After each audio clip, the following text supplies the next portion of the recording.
Bonjour, aujourd'hui petite vidéo sur un outil très intéressant pour nos tireurs. Ça s'appelle un endoscope de la marque Teslong.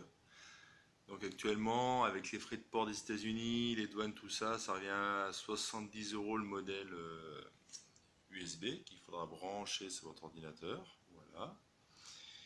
Et vous me direz à quoi ça sert. Et bien, vous pouvez voir que là, j'ai essayé de faire une mise au point. On voit les rayures de votre canon. Voilà. Ça permet de voir l'état de votre canon.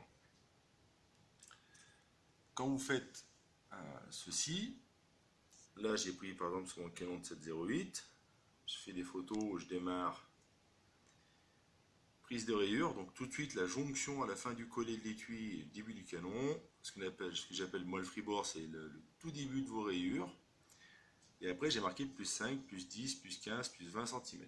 Et là vous vous dites, c'est comment? C'est simple, toutes les 5 cm on met un scotch sur l'endoscope, ce qui vous permet qu'en fait, vous voyez, donc là j'étais à plus 20 cm, je le tire, plus 25,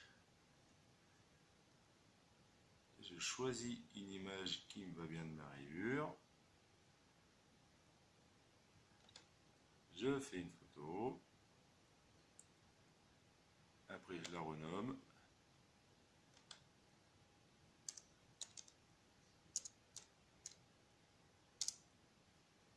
après tout ça, on fait un dossier, on garde ça en mémoire en le datant bien de la date du jour où vous avez fait ça, et ce qui va vous permettre de suivre la vie de votre canon en fait.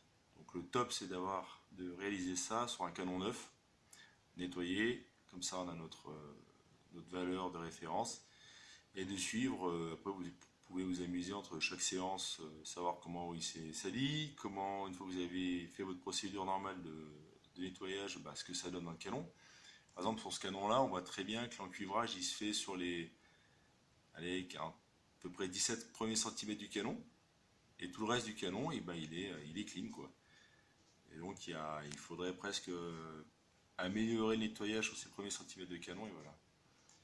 Donc vous risquez d'avoir un autre souci avec cet endoscope, c'est-à-dire que quand vous allez regarder l'intérieur de votre canon, vous allez prendre peur. C'est-à-dire que vous allez vous dire, oulala, ça ressemble à quoi, c'est bizarre, ces images et tout, on dirait que c'est fissuré, tout ça. Bon. Sans cet endoscope, quand vous nettoyez votre canon, vous regardiez par l'arrière ou par l'avant, hein, si vous aviez de la chance de le démonter, c'était plus facile de regarder par l'arrière. Puis vous paraissez propre votre canon, de belles rayures, tout ça. En fait, il faudra continuer à penser pareil. Et uniquement regarder ce qui se passe en cible au niveau du groupement, et surtout le premier facteur après concertation avec d'autres tireurs, ça serait plutôt bien sûr si vous dégroupez d'un coup sans avoir rien changé, il y a une raison, mais surtout vos écarts types, vos vitesses, parce que ce qui fait la régularité d'une charge, ça va être sa vitesse, c'est ce qui va nous donner une bonne précision en cible à longue distance. Et donc si d'un coup vos écarts types de vitesse ils deviennent très énormes et que vous dispersez à mort, vous pouvez vérifier que l'endoscope, savoir si le canon est bien encrassé, si c'est bien plein de cuivre ou de carbone. Si ce n'est pas le cas, il faudra se poser des questions sur l'usure du canon. Donc pas de panique si vous avez l'impression que votre canon est foutu de l'intérieur. Regardez ce qui est concret, c'est-à-dire les résultats en cible, les vitesses, tout ça. Allez, bon achat sur les sites pour retrouver ce petit endoscope qui marche fort bien. Il existe un modèle Wi-Fi et qui est plus cher, mais après analyse, c'est plus facile à le brancher, par exemple sur les systèmes Android et tout ça. Voilà. Allez, bonne journée à tous. Au revoir.